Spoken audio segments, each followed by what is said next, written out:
आणि आता आज काय विशेष या बातमीपत्रामध्ये आपण सुरुवातीला पाहूया। आज लक्ष वेधून घेणाऱ्या 3 महत्त्वाच्या बातम्या। यामध्ये पहिली लक्ष वेधून घेणारी बातमी आहे ती म्हणजे सतीश भोसले अर्थात खोक्या संदर्भातली।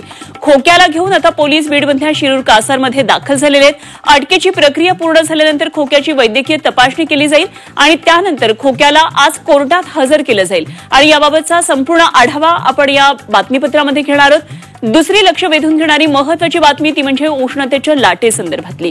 विदर्भासह कोकणामध्ये उष्णतेची लाट आली आहे। विदर्भामध्ये पारा 40शी पार गेलाय, तर उष्णतेच्या लाटेमुळे कोकणासह मुंबईकर होरपळतात आणि या उष्णतेच्या लाटेचा आढावा आपण या बुलेटिनमध्ये घेऊया। आणि तिसरी लक्ष वेधून घेणारी महत्त्वाची बातमी ती म्हणजे होळी आणि धुलीवंदनाची।